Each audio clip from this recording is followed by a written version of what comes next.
Barrister Asaduddin Owaisi जिंदाबाद। कायदे-आज़म हिंदुस्तान जिंदाबाद। मजलिस-ए-इत्तेहादुल मुस्लिमीन जिंदाबाद।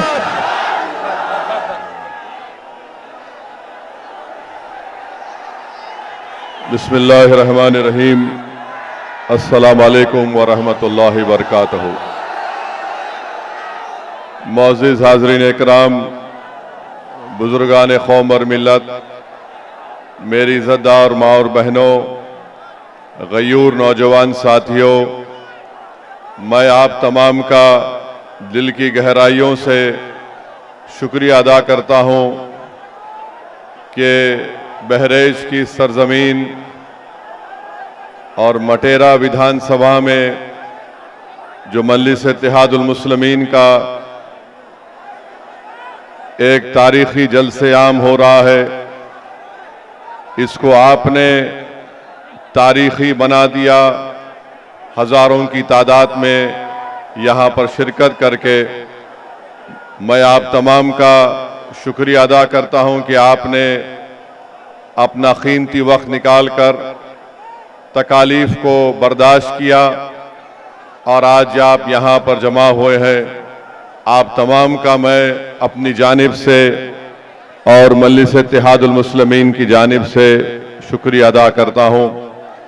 मंच पर बैठे हुए उत्तर प्रदेश के मजलिस-ए-इत्तेहादुल मुस्लिमीन के सदर मोहतरम जनाब शौकत अली साहब और उत्तर प्रदेश के तमाम जोन के जिम्मेदार, यहाँ के विधानसभा के इंचार्ज और तमाम मजलिस के अराकीन, मेरे अजीज दोस्तों और बुजुर्गों, मैं आपके सामने ये अर्ज करने के लिए आया हूँ कि जैसा कि आप जानते हैं कि आइंदा साल उत्तर प्रदेश में विधानसभा के चुनाव होने जा रहे हैं और मजलिस-ए-इत्तेहादुल मुस्लिमीन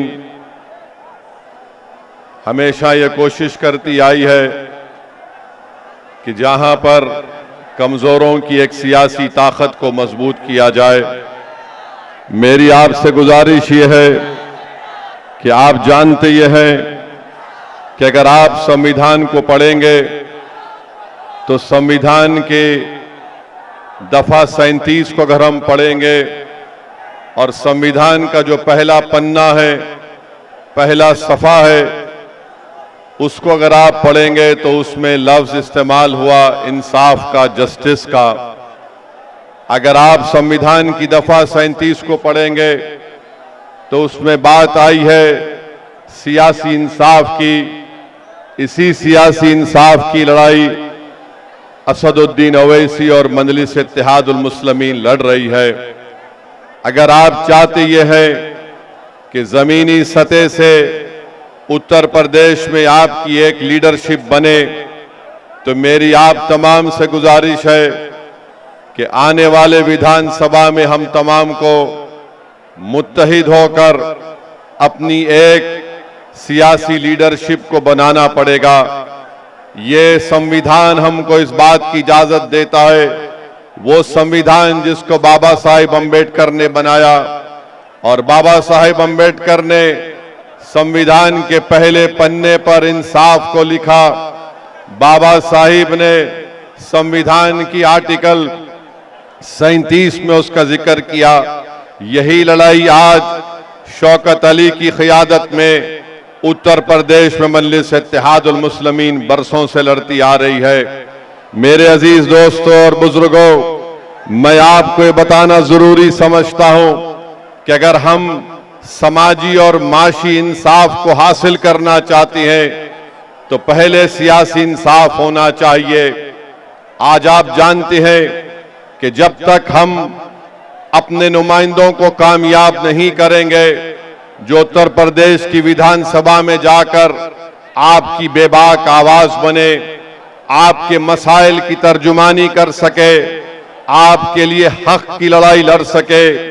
याद रखिए, कोई उठकर ये कह सकता है कि ओवैसी क्या तुम नहीं देखते कि उत्तर प्रदेश के विधानसभा में बड़ी बड़ी पार्टियों के मुसलमान और दलित विधायक जीत कर जाती हैं।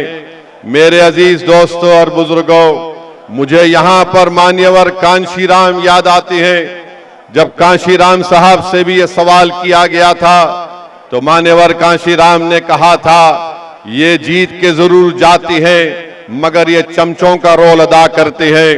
तो मैं आपसे अपील कर रहा हूं कि आप मुत्तहिदा तौर पर अपने वोट का सही इस्तेमाल अपनी एक सियासी लीडरशिप को मजबूत करने के लिए कीजिए। यकीनन इंशाअल्लाह ताला हमारी भी कोशिश होगी कि दोबारा यहां पर बीजेपी की सरकार उत्तर प्रदेश में ना बने, मगर याद रखिए, इस बात को याद रखिए कि ये जिम्मेदारी सिर्फ मुस्लिम अक़लियत के कंधों पर रखी नहीं जा सकती है। अगर कोई बीजेपी को रोकना चाहता है, अगर कोई दोबारा बीजेपी को सत्ता में आने को रोकने की ये कोशिश करता है, तो मैं यहां पर खड़े होकर कह रहा हूं कि मजलिस इत्तेहादुल मुस्लिमीन उनका साथ देने के लिए तैयार है। अगर इज्जत के साथ बातचीत होगी, हिस्सेदारी की बातचीत होगी, तो मजलिस और ओवैसी तैयार है। मगर अगर तुम बीजेपी को रोकने के नाम पर मुझसे और मटेरा की जनता से कहोगे कि तुमको दरी बिछाना पड़ेगा, अब दरी नहीं बिछाई जाएगी, अब हिस्सेदारी और बराबरी की लड़ाई होगी इंशाअल्लाह ताला। तो मेरे अजीज दोस्तों और बुजुर्गों, आप जानते हैं कि बीजेपी की सरकार में चाहे उत्तर प्रदेश हो या जिस किसी भी भारत का स्टेट हो जहां पर बीजेपी की सरकार है, हम वहां पर देखते हैं कि बुलडोजर से किसका घर तोड़ा जाता है। हम जानते हैं कि किसके किस्मत में एनकाउंटर लिखी हुई है। हम जानते हैं कि किस समुदाय के नौजवानों की जवानी को जेल में डालकर बर्बाद कर दिया जा रहा है। हम जानते हैं कि अगर कोई नौजवान बच्चे कश्ती पर रोजा खोलते हैं तो उनको 40 दिन जेल में गुजारना पड़ता है। मेरे अजीज दोस्तों और बुजुर्गों, यही नाइंसाफी के खिलाफ मजलिस और ओवैसी लड़ती है। इसीलिए आज हम पर इल्जाम लगा दिया जाता है। अरे इल्जाम लगाने वालों, तुम जितना इल्जाम लगा सकते लगा लो, मगर हम अपनी लड़ाई से पीछे हटने वाले नहीं है। जब तक भारत का संविधान जिसको बाबा साहिब अंबेडकर ने लिखा, उस संविधान में जो बाबा साहिब अंबेडकर ने जिन बातों का जिक्र किया कि पॉलिटिकल जस्टिस को हासिल करना है, इंशाअल्लाह ताला सदुद्दीन ओवैसी की जिंदगी जब तक अल्लाह मुझे जिंदा रखेगा, हम इस लड़ाई को जारी रखेंगे। और मैं आपको बताना चाह रहा हूं कि यहां पर उत्तर प्रदेश में आप देखते हैं कि एनकाउंटर के नाम पर कई मासूम लोगों को तकलीफ दी जाती है। मीडिया ने रिपोर्ट किया कि 17,000 एनकाउंटर हुए। बताइए, संविधान रूल ऑफ लॉ की बात करता है, संविधान रूल बाय गन की बात नहीं करता। संविधान के बरखिलाफ अगर कोई काम करता है तो यह अनकॉन्स्टिट्यूशनल है। ये मैं नहीं बल्कि सुप्रीम कोर्ट के जज ने कहा कि उत्तर प्रदेश में समानता व्यवस्था है।